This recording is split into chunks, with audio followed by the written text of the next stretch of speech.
Kristie. This is the Washing Up Podcast, and it's Nigella Week. It's finally Nigella Week. Yay. I know we're only 3 weeks in, but it feels like so much longer. I know, I liked it tonight. She got to whip out early. I was impressed they let her in because as far as I was concerned, this show was only for locals. It's only a local show for local people. It's all about local people, and thank you to the Masterchef Twitter account who took all my tweets the other night about locals deadly seriously because there was no sarcasm in there at all. I am not a sarcastic person. You aren't. I meant it when I said this is about local people, local produce, local hay. You have never gone to me, ooh, Marge. Never. Magical man from Magical Land. Never have I done that. Candy cane house from Lollipop Lane. And here I am just misquoting things because it's Sunday night and I have no fucks to give. Because we just saw Nigella Lawson. Yeah. All right, so before we get to Nigella Lawson, we have to get through some locals. Some locals because, you know, farmers are the salt of the earth. You know, the farmers are doing it tough, and Tim can nod with the best of them. He can. You know, when Tim's salting up his meat, he used farmers. You know why? Why? Salt the earth. So first of all, let me just say we're not making fun of drought-like conditions. No, that's really fucked. What we do want to point out is, like, you know, climate change. But be that as it may, and, you know, some people believe it's real and other people don't believe in it, but guess what? Climate change believes in you. Yes, you may not believe in it, but it definitely believes in you. More importantly, though, we're not making fun of drought-like conditions, although there's a whole other political line around that. What we're making fun of is this idea that the Australian we're still on the sheep's back. That we're on the sheep's back, that we're this whole, the real Australians can only be found out in the bush. They can only be found where Banjo Patterson wrote bush poetry and racist slogans. The 3 million people in cities, in every capital, in every state. The over 5 million in Sydney, the about 5 million in Melbourne, the rapidly increasing numbers in Perth, the rapidly increasing numbers in Adelaide. And Brisbane. Well, don't count Brisbane. And Hobart, we know you exist, but yeah. We love you, Josh. You count. We do, and Brandon, we love you, Queenslanders, but in all honesty, like, they don't count because the 150,000 people in parts of rural country towns salt of the earth, and that's all that matters. And Tim said it's the biggest honour that he's ever had to cook for farmers. Which means, technically, he grew up on a farm, so when he was cooking for his family... Honour all the time. Proud tradition. Tim was proud. He was proud of cooking for the farmers. He's not proud when he cooks for anyone else, though. No. Nigella, look the fuck out. He doesn't care. Deeply ashamed. Yeah. I'm serving you this feast, Nigella, but I'm deeply ashamed. And look, we appreciate... local food for local. We appreciate the help that was being offered and the help and the assistance. Like, we appreciate what they were doing. And like, the idea of the aid that was being given by the local Lions Club, fantastic, wonderful, great. Brilliant. Donate to it. Why does everyone feel the need to solemnly nod? Like, seriously, they're talking about it and everyone is just solemnly nodding. Like, they're dealing with this most grave issue which will either mean life or death for the individuals present. You know what would have helped? What? I don't know, a government that may have had a decent water policy. Yeah, maybe don't funnel the Murray-Darling away. Just maybe not. Not have the local member in the next electorate over. Yeah, maybe not have him involved. Like, no Angus. Anyway, so they had to pick Angus beef. They had to pick team captains. Now, when I say they had to pick team captains, what I mean is this was a chance for Tim to force his way to the front. And everyone goes, "You're a farmer? You'll know what farmers like to eat." No, he grew up on a farm. He's not currently a farmer. Yeah, he grows vegetables, right, and does food education, but he's not a farmer currently. No, he's a gardener. He's a gardener. He's a hobbyist. He's more akin to Don Burke. Is that the wrong gardener to use these days? No, sorry, Tim. Alan Seal. No, Alan Seal. Okay, there was no from war hero. War hero Alan Seal. Is he the one from Gardening Australia? No, Alan Seal. Costa now. Alan Seal wasn't the war hero. That was Peter Cundall was the war hero. Peter Cundall. Peter Cundall. Well, he's the Peter Cundall. Alan Seal was the one who had the whistle in his voice. Oh, but yes, nice. you can do that. I can't do it. Peter Cundall was the war hero. So Peter Cundall, great man, wonderful man, great gardener, and that's your bloom and not for this week. Now it's Costa's just, I don't even know what he does anymore. He just throws things around and looks wild with a beard. And does improv. Yes, and does a much better job of it than Don Burke because guess what? He's not a sexist fuck. Anyway, so Tim forces his way to the front and becomes the leader. Look, I don't know what this white male privilege could possibly be. And if you're going to pick somebody to go up against a farmer on the other side, you pick the least farm-like person you can find. I was fucking chuffed seeing Larissa come to the front. Larissa takes over the team. She's good value, that woman. Now, they did a couple of bits and pieces. The first thing they did was they changed it from hero to champion. It was championing. Well done. They pulled out a thesaurus. I'm really fucking proud. No, they're back to hero this week. And by the way, if you're playing the drinking game, sorry. We'll come to it when we get to Nigella Week, the start of Nigella Week, but that drinking game is going to cause some serious issues. Well, they were saying that the drinking game wasn't good enough. Yeah, week 2, I copped so much about where's this, where's that, and I'm like, I don't put everything on there straight up because I don't want people to die. And we got enough people going, but this should be there, but that should be there, that I just decided, fuck you. Fuck it. All right? If you're going to, but you wanted to complain and you wanted this drinking card, you better fucking be drinking. Yep. Because I did this because you demanded it. Start drinking. We are not in any way, shape or form endorsed. I am endorsing alcohol consumption. Kids, get on it. Right now, Please tell your parents. That's not the lesson for tomorrow. Tell your parents that the Washing Up podcast said to you, you need to get on the tips. Okay? It's exactly what we're saying. Good parental advice. Yeah. And trust your Uncle Chris and Aunt Kristie. Look, vodka's the best thing to start on because it just looks like water. And it goes in a water bottle. It's great. It goes in a water bottle. You can mix it with anything, really. Yeah, exactly. Like growing up when... did I ever tell you? My friend Emma... Hi, Emma, if you're not listening. She doesn't watch cooking. Oh, no, she might be, actually. Her dad worked for the Sydney Film Festival and they were sponsored by Absolute Vodka. So we were nerds at school, but we made lots of friends because on a Friday afternoon, we trundled down to his office where they had like a donated box of Absolute Vodka just sitting there. And our backpacks would just conveniently fit one each. Nice work. That's how you become popular. Look at us. So, hear that, kids? Popular. Bring the booze. Bring booze. Anyway, so there were a couple of things because, look, we can't actually make fun of the food in this challenge because... No, it was brilliant. Both teams actually cooked really well. This was, for me, a dream episode because I want to see the best v the best. See, the problem was... I'm not here to see, like, local Joe versus Rocky. I want to see Rocky versus Dolph Lundgren's character. But local Joe was all over this episode. Right, here was the problem. Like, on the other night, we watched this episode at separate times. So I watched it. The episode finished... Kristie got home. I went to yoga. And we watched it again. I said to him, how was it? He goes, there's a lot of locals. Now, I counted the locals, by the way, the second watch through. Yes, I watched it twice. 25 times they said the word locals. Now... I wonder if they said locals more than they said beautiful tonight. Yeah, they Nigella. did. Easily. Tim got a lot more screen time. And so locals was said a lot. And he said the word honour a lot too, which was interesting. I didn't count that. But we were watching it and we had different takes on it. For the honour of farms, we have the produce, so can you? See, we had different takes. Shearer fans out we there. had different takes on it because I got stuck on the locals thing. And it just... The other thing was, and I rewound this bit about 9 times for Kristie. Tim clapping and nodding. That was good. No, but the thing I rewinded... We're getting to my favourite moment. Okay, sorry. I'll let you go for it. The most useless piece of dialogue... This is brilliant. ...in the history of Australian television. So we've got to a point where Tim is talking about the locals a lot, and we're all talking about local produce and local.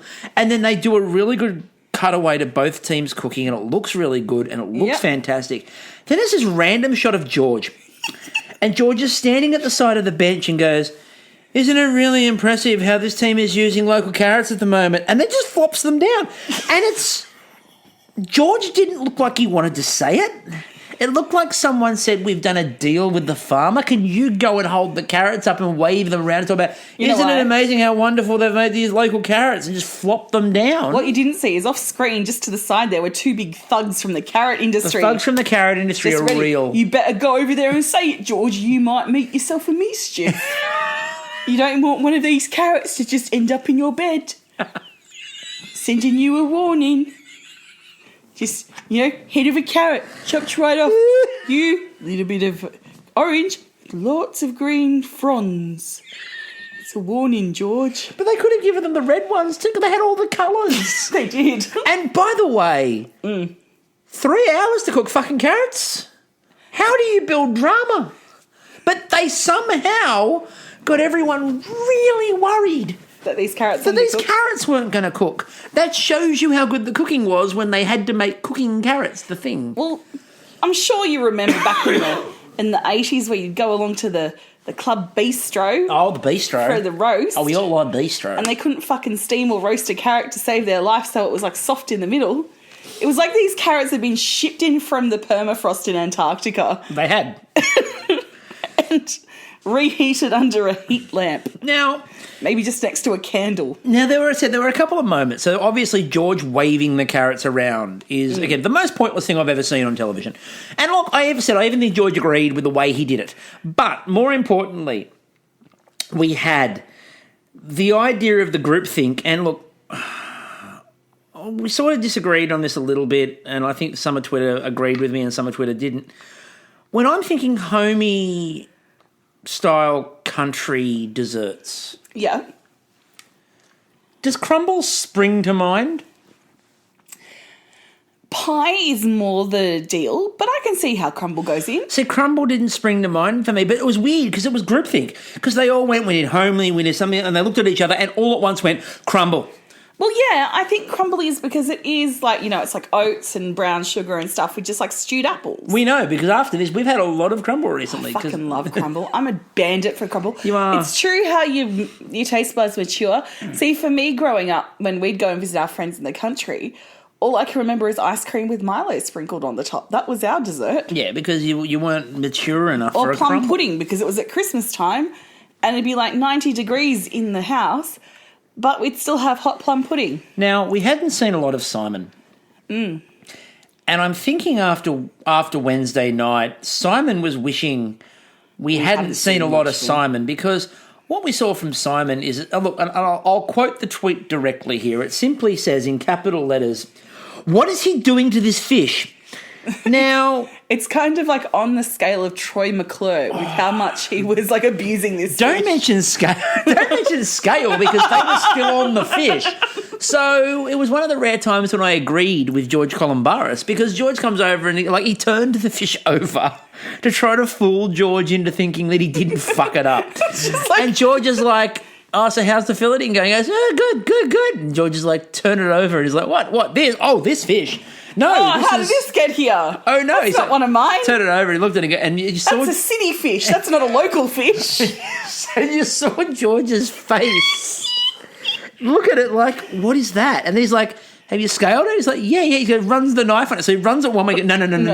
The other way. And he goes, the scales all pop. These scales. Oh, no, these are just skin scales. Sequins. The fish sequins. They're very tasty. Fabulous. It's fabulous. See, I'm just crunching down on one now.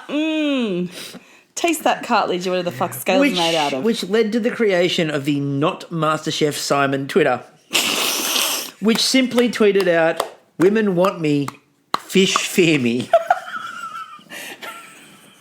I tip my hat to you, sir or madam, whoever you may be, because, dear God, that was good. We got a couple of little bits and pieces as well. We saw Derek and Kyle with their bro show, I didn't realise that I wasn't here for it until I saw it. Yeah. I'm not here for it. No. It was cheesy, and Derek there and Kyle, I'm here with me mate Derek, and he's gonna get, and Derek, mate, as he pumped the guns up. There's a lot of spam in that blancmange. You see, as we may have started referring to him, Derek Zoolander, because people underestimate me. I'm a really, really, really good cook. I have the guns and I like the locals. I'm all about these famers. See, Insta, I'm with the hashtag famers. Farmers? I'm not here with the farm. No, famers. Famers. I'm all famers. So the other thing was we sort of met Christina. Sorta, kinda. Because it was her recipe for the dessert that won the day on the other side. It was her dessert that was like the sticky date pudding, yeah. Her sticky date pudding, which I thought looked dry, but apparently was wonderful. I thought it looked dry. What do I know? I wasn't there. Fluffy. See, I thought it looked and saucy. Fluffy and saucy. And there were a couple of moments where they It's my new burlesque. They stopped them all. Routine. Like they stopped them all to watch farmers. I'll wear my doona because I got a new doona. It's really fluffy, and I'll just be saucy in it. It's just me in a doona. They stopped. Oh, it's like I can do it to Madonna songs because I can be in bed with my doona. Much like Kristie in the podcast, they stopped it cold to make everyone watch farmers walk into a field. Mm. And that's unusual. They were marching towards them in lines. It was very organised. It was very Stalin-esque.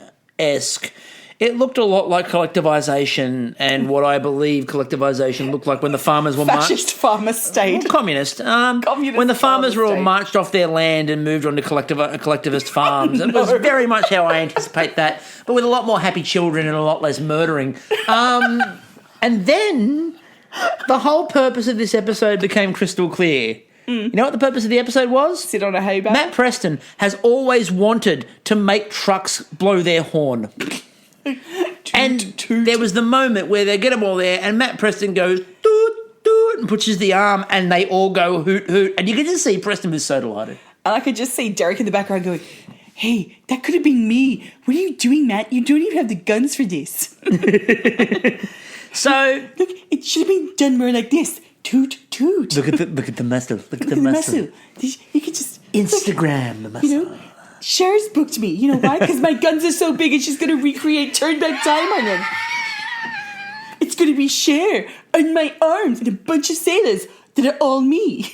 The other thing that was terrifying, absolutely terrifying, was...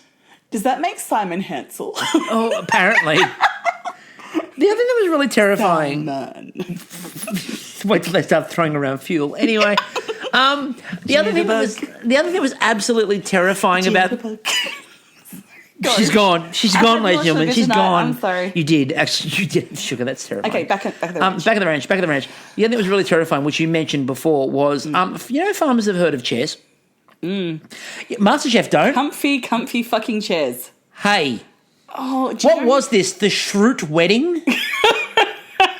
Did they have to bring a hook for their own hay? I'm disappointed there weren't any beet farmers there. Was anybody standing in a grave? Ready to be married? Was it the Schrute wedding? I mean, I don't quite know. It felt like it a little bit. Someone's surely slaughtered the... Yeah, I'd hope so. The meat fresh for it. I hope it was Kyle, just breaking with tradition. I think it's some moves running around.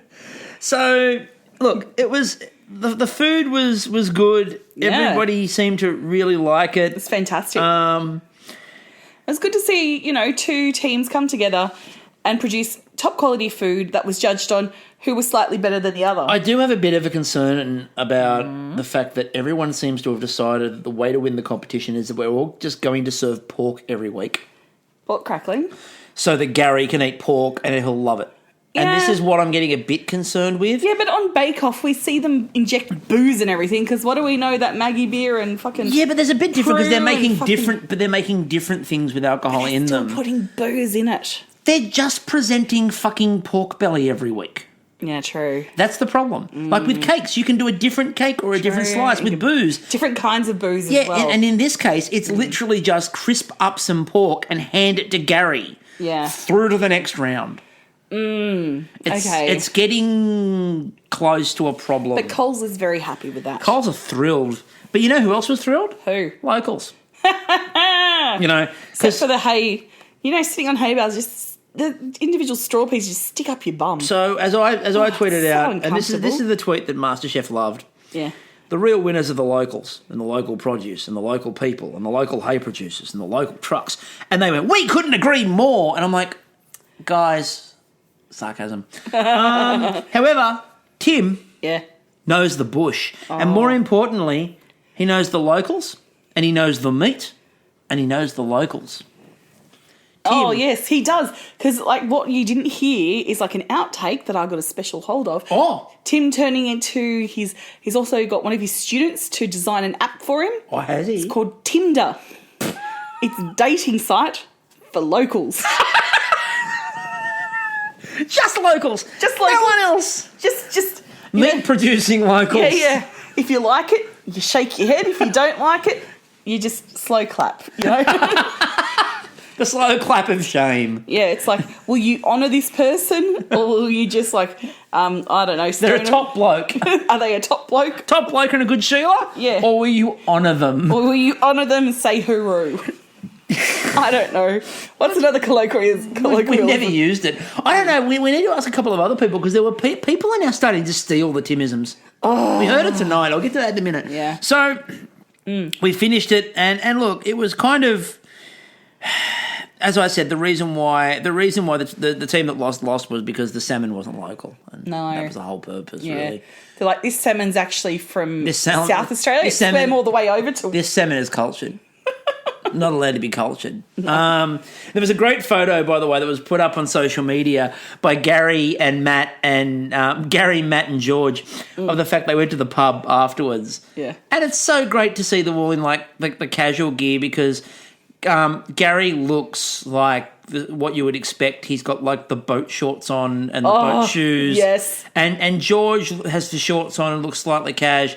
And Matt Preston is all of us. He's in just his scrubbiest little T-shirt, jeans. Nice. And just looks like, I'm going for a drink, fuck off. Yes. And the other two are still very cultured and very You're in the middle of butt fuck trendy. nowhere having to be sat on hay all day in a suit. The other two are very trendy sort of cash, and Matt Preston is just I'm fucking drinking, go away cash. Yeah. But he noticed he doesn't dress like that when he's talking about the big game. He still hasn't told us what the big game is. I presume it's next week's Championship League. Next week, the other couple of weeks Champions League, yeah. You'll never ever stop hearing about in my house. No, you won't. Although, can I just mention something? And if you've got the A-League semi-final recorded and don't want to know the score, just skip forward about 30 seconds. But George Columbaris, this is for you. 6-1, George. Hashtag Sydney is sky blue. Thank you. So is Victoria today. So is Victoria. Anyway, moving on. Hey, Kevin Muscat, suck it. Anyway, moving on. We got to... Famous Sydney FC. Hey, this is the last moment I'm going to sing about this for a while because, Liverpool. Anyway, so, by the way, we are recording this before the Premier League final is known, so there's an outside chance that Liverpool might win the Premier League, and if that happens, look forward to our next podcast, because I will be going fucking mental. Anyway, You'll just be drunk. I'll be drunk. Screaming, dancing won't on even be the drinking Cruise. game. I'll just be drunk. Yep. So we got into a really interesting challenge. They got the losing team out there. Mm-hmm. And the losing team had to say in their surveys before they get in there what their favourite ingredient was. Yep. And what their least favourite ingredient was. What would be yours? My favourite? Chorizo. That's 100% Least favourite? Peas. Matcha. Yes. Oh, mine would be favourite would be chicken. Yeah. Least favourite, I'd say peas or I might say rice because I can't fucking cook rice for shit. And if I said rice, see you later, I'm out. Now, we need to talk about Mr. Zoolander. Derek. flaked salt. How did they let him say flaked salt? Because, like, he was sitting at the desk and, like, he's thinking about other things he likes to do, like go to the gym. And he realized when he's at the gym, he gets really sweaty. And you know what sweat it tastes like? Salt. You can't just have normal table salt. None of this iodized shit. It's got to be, like, better than rock salt. And you know what's better than rock salt? Flake salt. Hashtag flake salt is the world. So, it is true. So, before we got into there, we had the drama of a pin. Oh, fuck Loki's had an impact on this show. Like, Loki's cooking didn't end up having a massive impact, unfortunately, for Loki. Loki not playing a pin has fucking scared everybody. Tessaketti's like, look, I might be the best cook in here at the moment, but I'm handing my pin in. Like, it's getting stupid now. Like, I said last week about should we have a pin, yes or no, and we had that long conversation and discussion. I mean, the contestants seem to be saying no.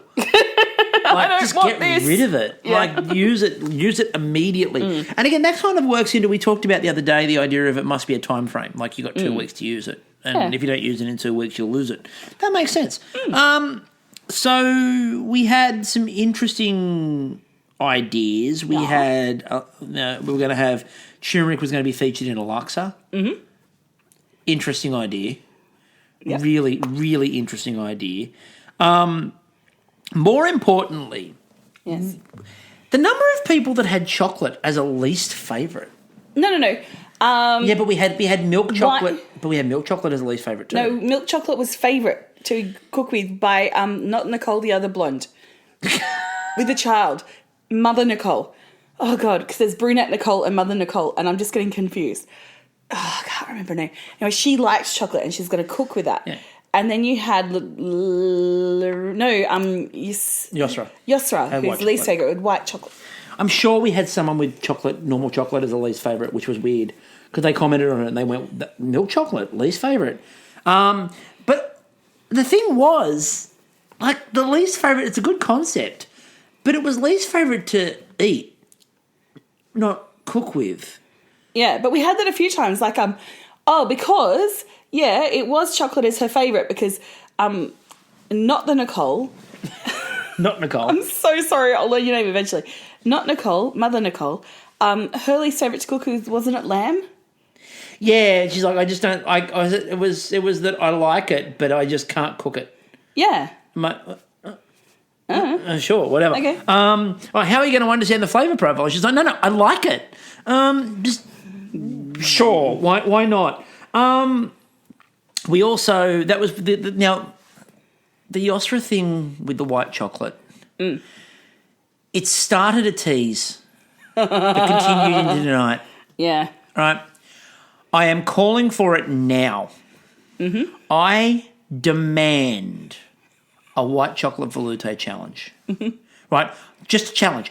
And John needs to come back in and judge it. Because who else understands a white chocolate velouté? Like, no, literally, who else understands it? Because the judges didn't. The rest of his team didn't. John was it. And more importantly, Marco Pierre White. And, God, I love that gif going around again tonight. It was so good. Marco Pierre White just looking and going, one more time? It's a white chocolate velouté. So, in that first challenge there, we had... My favourite moment of that first challenge was when Christina... Oh, it's Christina, White Nicole, Mother Nicole. Christina, yeah. So Christina made a panna cotta. Yep. Now, my favourite part of this was the judges decided that they were going to go all judgy on her when she brought the food in, and they were going to play with her and try to mess with her and get her to cry. So the first thing, they brought her in, they're like, what is this?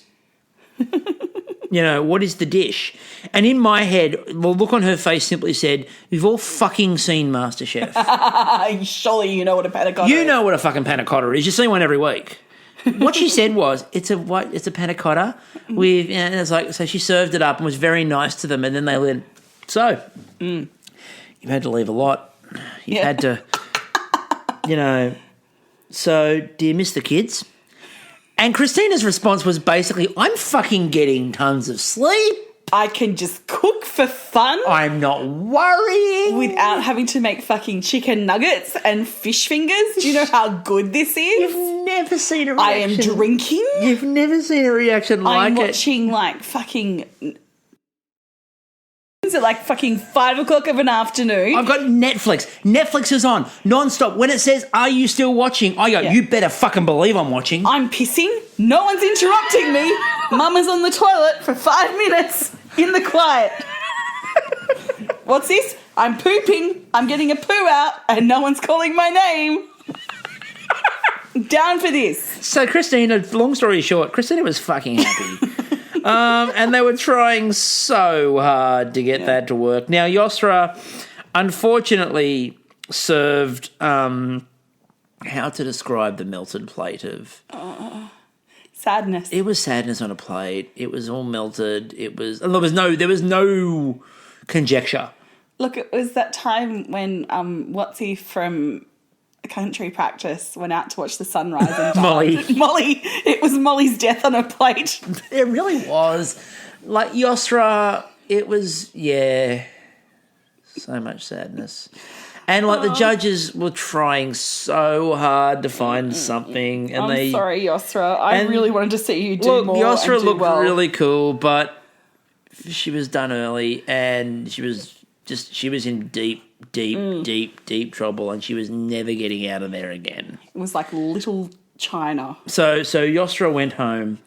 Was a bit disappointed. I do also feel, Ben, can you do us a big favour, please? And I know it's already all recorded, but can you do us a massive favour in the future? Maybe don't wear your most vibrant and colourful shirts to elimination. Because when you're looking sad and solemn... You've got this... in a party shirt... kind of ruins the mood. Everyone's like sad and disappointed, and there's Ben, and he's looking really upset, but the shirt is screaming party. The shirt is screaming "Oh week," but your face is saying midterms. Now, we didn't watch the masterclass. I kind of started. You watched a bit of it. I watched almost none of it. I stopped when George said, out of context, I start with a doodle. And it was just after George and Billy had a very awkward conversation exchange. Now, the three of them, again, they came in to do their conversation about surviving in the kitchen and all those sorts of things. And look, I'm here for that. But the thing that it really drove home for me is just how good Poe is. Yeah. And that the other two have a little bit of catching up to do in terms of TV presence. And I include Matt in that. I know they're going to go, but Matt Sinclair he's still awkward. He's still finding his own voice. Yeah. And poor Billy, she just wants to be on the farm. She's like, oh, can't you all just be cows that I'm singing? Does that mean that Billy's going to come? Does that mean Billy's the mentor Dolly this week? Parton too, and making cheese. Question: Are they going to bring Billy in only when they've got produce? I hope so. I hope so. I hope she has a link to the cows. Something to the cows. Yeah. Milk. Milk is the ingredient this week. Yeah. Billy, come in. You're our... I bought you some fresh milk from my So, farm.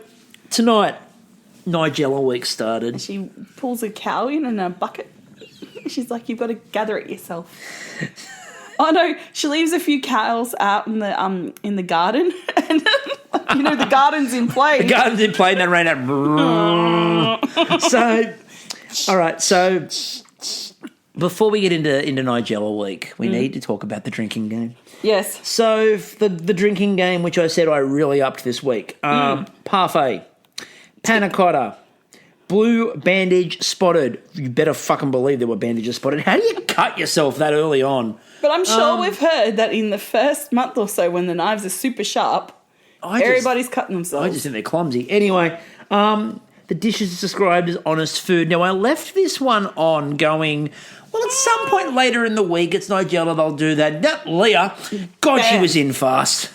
I'll look away for a second disaster. We haven't had one yet, but it's early. And we've got tomorrow night. We've got tomorrow night, the elimination. We've got the rest of the week, because remember, this is the week's game card. Yeah, true. I know. So I I don't think it's going to happen tomorrow night. I think it's going to happen in the next group challenge because it always happens when there's a billion people cooking. Oh, okay. Someone looks away for a second and burn. Boom. Judges make a contestant cry. Yep. That happened. Yep, that.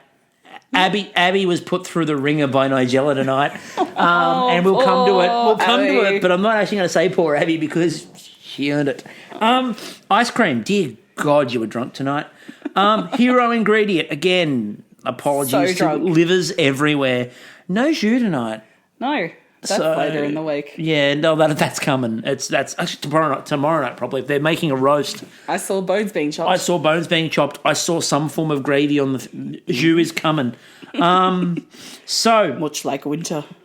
Much like winter. Oh, Daenerys, come here. I've got some bones to pick with you. It's turning into a Jew. So we began tonight with So we began tonight with a previously on MasterChef.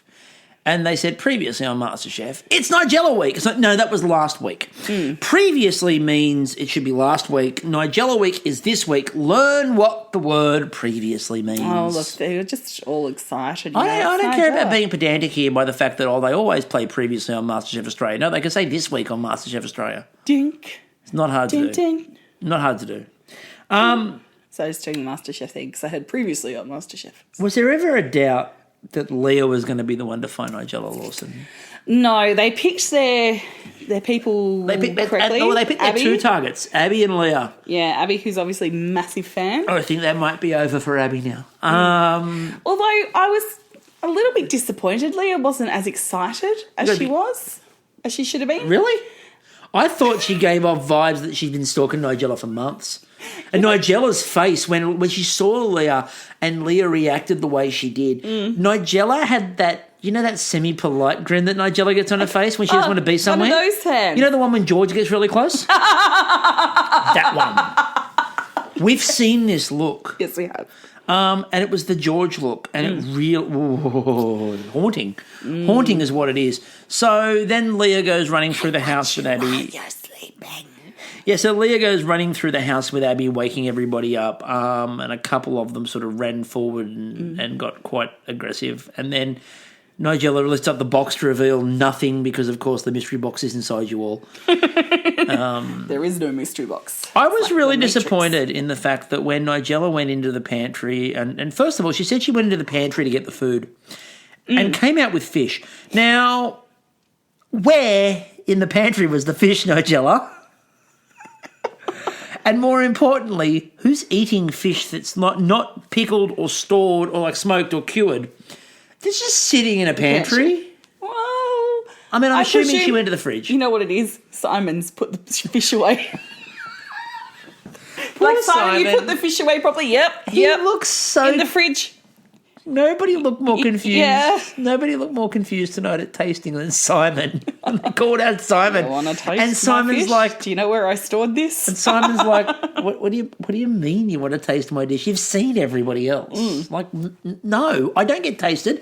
I stand want covered fish. The agreement I have with the producers is I stand in the background for about 4 to 5 weeks, and then I go back to holding the boom mic. So Simon was absolutely petrified about the fact that he was going to get tasted, but stunned like a mullet or a snapper. Anyway, or a whiting, which is what they're actually eating.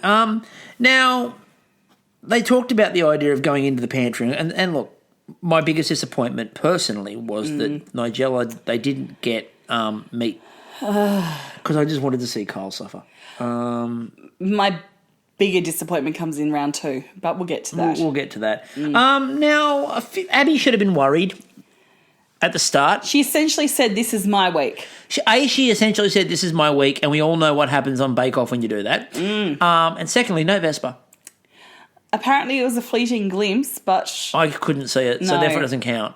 Yeah, Leah, I don't know what you saw, but... I don't agree the Vespa was there. So we then got the first possible hint of white chocolate. And as someone pointed out tonight, there is a problem. White chocolate velouté stops being fun when MasterChef becomes aware. When they mentioned, early in the night, there was potential for white chocolate velouté because everyone was excited that Nigella Lawson might have actually picked white chocolate. Yeah. And it's like, come on, troll them, you bastards, troll them. She was shaking that little tin. And then we were talking, so everyone was worried about white chocolate veloute. Once again, they said they were only going to taste 5 dishes, and I just think that's cowardly. Oh, yeah. Taste them all. I know you got Nigella there. Get Nigella to taste everyone. You get your money's worth, Channel 10. You're paying a fucking fortune that you can't afford. Yeah. Get your money's worth. I would have Nigella doing everything. I would have her going over and opening tins for people, any equipment you'd like. I'd do an Abby. Like Abby at the start of the team challenge went off and got all the equipment. Like everything in the kitchen. Nigella could have done that. Like, get your money's worth. I hope the 3 judges got a good, hearty, homely meal made by Nigella Lawson. Because, God damn it, you paid. Yes. Through the nose, I bet She's you there doing paid. the washing and wiping up. She literally is doing all the dishes at the end of the day. You guys go, I've got this covered. So... What do you mean in my contract it says I have to mop the floor? This floor's really fucking big. So we need to... Cleaning the toilets? We need to talk about Anushka. Hold on. You're having me what to George Columbaris? Oh, no. We really need to talk about Anushka. Okay, Anushka. Anushka, yeah. I knew that was coming. Because I've been singing it around the house. All right, yeah, you have. It's been not at all irritating. So, Anushka. Just because you're a big Kate Bush fan. I am, and it's ruining and a I'm song I love. Really shit I singer. love Kate Bush. Anyway, so Anushka is making... She decides she's going to make a layer cake. Different. Never seen that before. Now, this is, of course, different to last time when Anushka made a layer cake. And the time before that, when Anushka made a layer cake, she's made 3 layer cakes.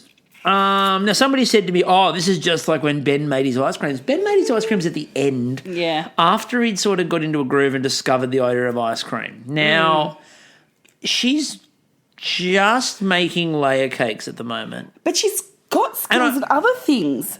And yeah, and the thing is, like, I really like Anushka, but I want her to do something that's not a layer cake. Yeah. I just want something that's not a layer cake. I just think it's too same. And it's just, like, we get on everyone else for it, and I don't think people are getting on Anushka for it because she's so awesome. She's so lovely. And people don't want to call her out on things. And it's not calling her out on things because we don't like her. No.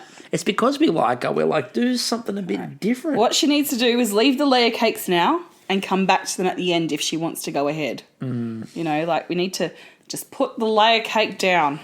Now, at least move on to a lamington that actually resembles a lamington and not a white cube that's slightly deformed. Now, what was interesting was we're going to ignore that and move on with our lives because I don't want to bring it up again because I'll go into a rage. So let's just say speaking of rages, let's mention Nigella tonight was very school mommy and it started early. And it started going, would you like me to lift the lid on this? It started when they were talking about tasting the food. And Nigella made a point to say, you need to taste your food. Or I'll be very... And then she walked around to Nicole, and Nicole's like, no, I haven't tasted this. And I thought Nigella was going to punch her. What did I just tell you? Are you not doing what you're told? Do you not listen? 50 lashes, mistress's office now. Stanley, did I stutter? Did I stutter? So... Nigella was ready to deal with her. He's just like, I'm going to taste the sorry. I'll eat it now. We got very surprised Simon. Just in general. He's like, his plum sauce is shit. Everything failed. Cannot serve it. And like, again, he decided that the problem was that the sauce was very tart and very sweet. So his solution was to add butter, which just made it creamy, tart and sweet. Yeah. Well, the interesting thing is we didn't really get to see what other people were doing. We got to see who the 5 were going to be chosen. We basically knew who was being picked out. I was excited to see Jess shown then. Yeah, Jess with her smoked plums. Ooh, her plums. Ooh, me smoked plums. But the idea of that and then what she did with the mint and to crumble it over the top. Yeah, that was smart. There was a lot of technique in her pav, and I thought that was really, really good. It wasn't just a normal pavlova. There was technique all over the place in that. Yeah. And, you know, she did play to the audience a little bit, and that was clever too. Nicole, presented without further comment or context. I really want to get tasted with my grandmother's pie. And then she kept on talking about her grandmother's pie and eating and tasting, and Look, I just don't believe her grandmother cooked. I honestly feel that between her grandmother publishing her 1,000th research paper and also, discovering polio vaccine and her tours, speaking at conventions for science and all that shit. And suffragettes. And look, I don't think it's happened. No.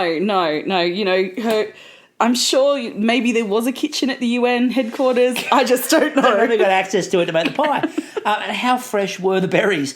Not very is what I'd suggest. But it was... No, not very fresh. Not very fresh. I see what we did there. That was clever. That was clever. Yeah, someone should be kill hauled for that one. But Nicole,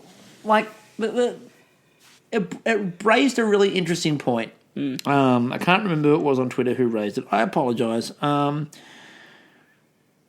Not all grandmothers can cook. Oh, mine couldn't. And we've already talked about mine and her spaghetti bolognese on here.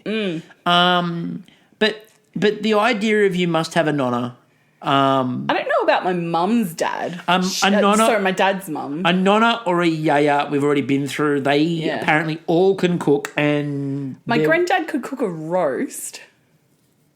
On my mum's side. My grandfather cooked nothing on either side. On one side he just cooked aggression, but it was balanced out by the other one who was just a gentleman of gentlemen. But, no, they can't all cook.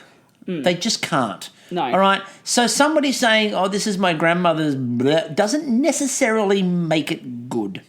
My grandmother on my mum's side, she could grow vegetables really well. That was her trick. Part of the production team. Yeah, she would be more, if she was in the Masterchef sphere, she would be more in the garden out the back, just making sure that all the plants are there ready to go. Than the whole cooking schmozzle. It's important though. She was very good at fossicking as well. I got a few of her. Is this for food or? No, crystals and rocks. Why do you think I have such a big collection? I was about to say, why do you think my pies are so crunchy? The fossicking. My rock cakes. Your real rock cakes. Real rock cakes. Simon then made his change and decided that, as he said, the whiting has been eyeing me off. See, I think he meant I've been eyeing off the whiting. I like the idea that the dead whiting is laying there going, Simon, come here. I'm looking at you. Simon, come here. Come here. We've got this. Simon. I'm looking at you. Yeah. Do you feel that connection? I'm into this, Simon. I'm into this, Simon. Simon. But you know what? The whiting shouldn't have been eyeing him off. You saw what happened last time he did it. If I'm a fish, I'm staying away from Simon. So my question about this challenge, before we get into the second challenge, where I know you've got things. The original brief was something that you would make that you would just love to eat at home. Yep. And the first thing that we got served looked like it had been artistically prepared for a gallery or some form of high-end restaurant. It's like you don't know where Abby lives. Abby might live in a gallery or a high-end restaurant. Abby was clearly just trying to impress Nigella Lawson. Abby might have an apartment in Aria. You just don't know. She might not with her second challenge work. She doesn't. She might flat above Fat Duck. Not with her second challenge work, she doesn't. How to ruin an entire reputation in one challenge.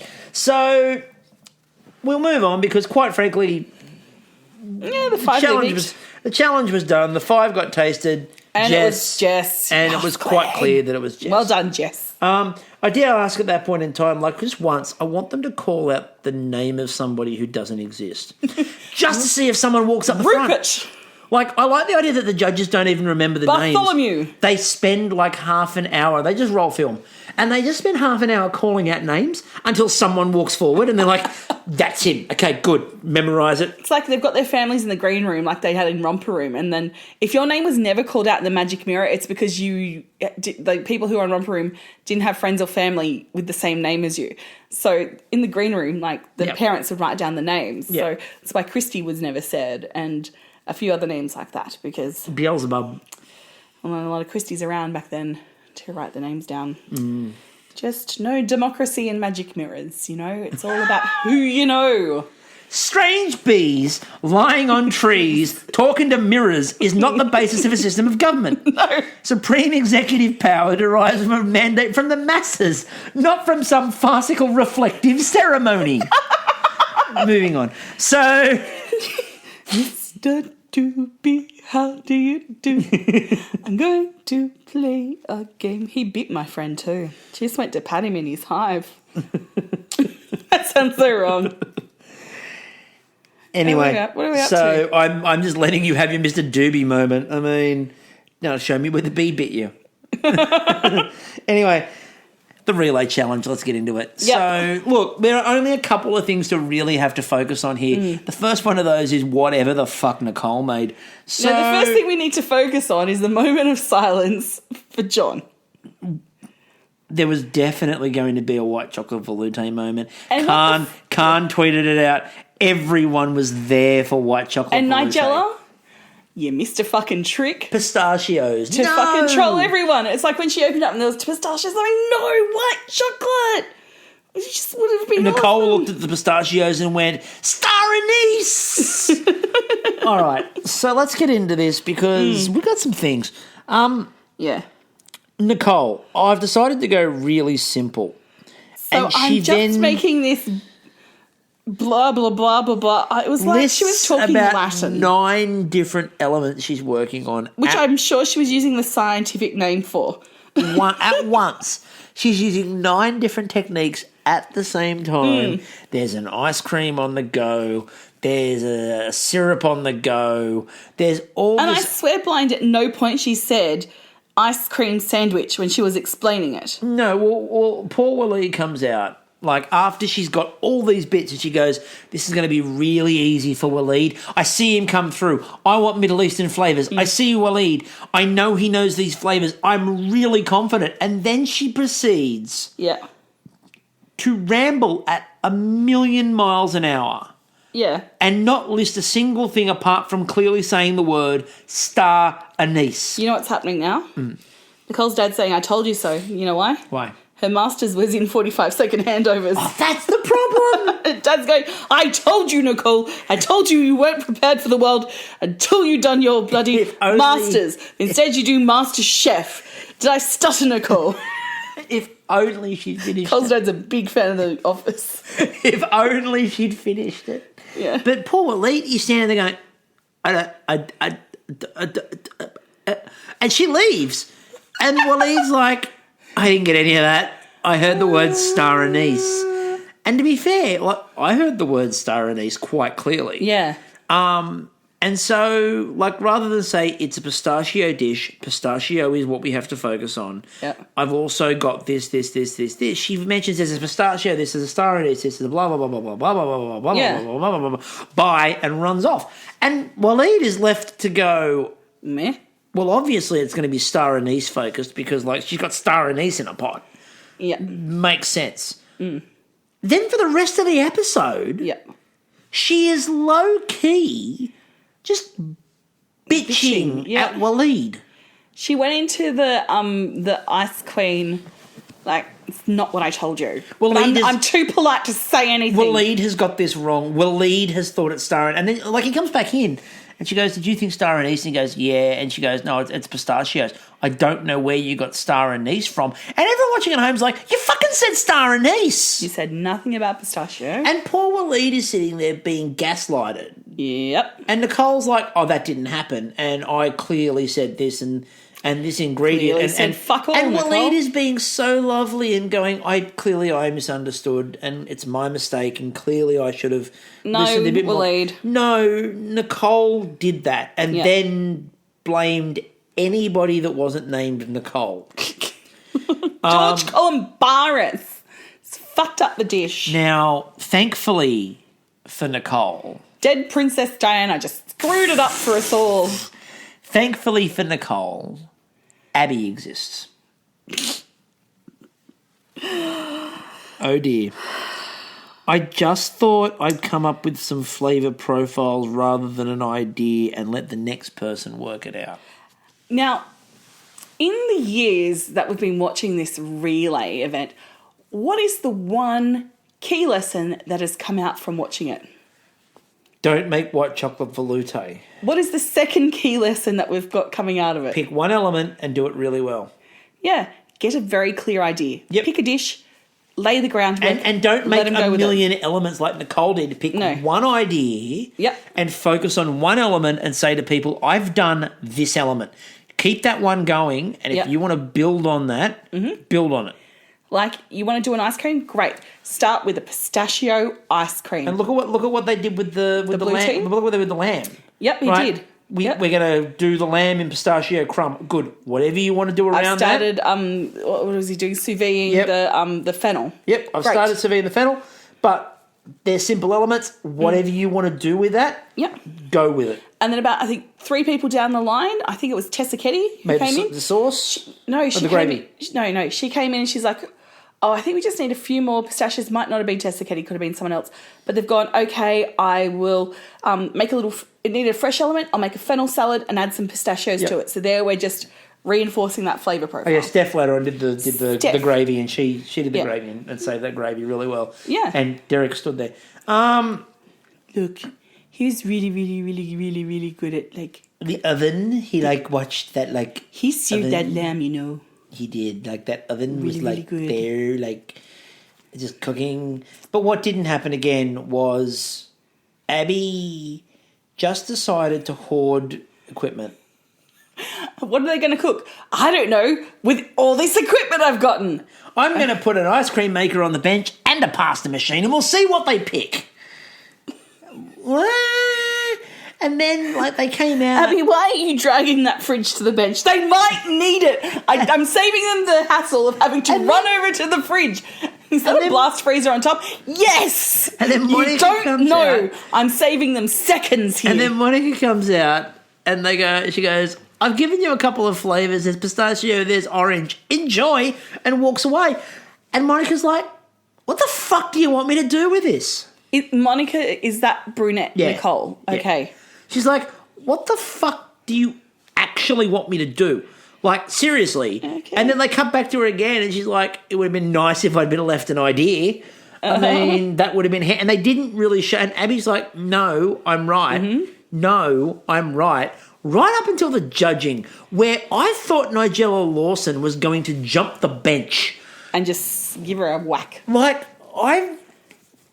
I've never... Sorry, it's Nigella. Give her a thwack. I have never seen Nigella Lawson that angry. Livid. Yeah. And it was serious anger. It wasn't that, you should have done better. No. It was, that was disgusting. What were you thinking? Yeah. You've basically left them. Yep. And you've hurt your team. And look, all of this stuff would have worked had you just fucking well started it. And the interesting thing is, right, you're told what the ingredient is at the start, but you're the captain before you go in there. So surely you're going to have a couple of ideas. You're going, okay, if it's sweet, go. I'm going to set up an ice cream or a custard or a parfait base or whatever the fuck else. If I'm going okay, what's a really... I'll pick a protein, maybe chicken, maybe lamb, one of those two, and then I'll make it work with that. And so you've got a very clear idea on what you're doing. I don't know how you don't pick one, and run with it. And I just thought that Abby, again, she went from I just want to impress Nigella, to stress. I don't think Nigella Lawson wants to be anywhere near Abby at the moment. No, and I kind of fear for her tomorrow night. I kind of feel like she has to make the greatest dish in the history of mankind, because I think that there's a bit of... The judges have already made a bit of a decision on her because of tonight. And I think she's got to do something amazing tomorrow night, because she might be in deep shit. But you could just see the look on her teammates' faces, like... They were not... Like, Mandy tried to rescue it at one point. Yeah. Later on, Mandy did a really good handover towards the end to Leah. Yeah. Mandy would have made a great team captain, I reckon. There was a great handover. Larissa at the end just looked baffled. And quite frankly, why don't you have Leah as team captain? She knows MasterChef inside out. Because she knows what you need. Because they picked the poor people who were tasted. That's why. They picked the people who were tasted. So basically, she got the curse of getting through in the top. Like okay, she didn't get the picked dish. Yeah. But she got tasted, therefore she got a bit of the curse. It's like it's still working itself in there. Yeah, I thought it wasn't. I felt there were a couple of people who deserve a lot of praise and a lot of credit. Sandeep nearly managed to rescue the forgotten dish with the what the hell's the ingredient.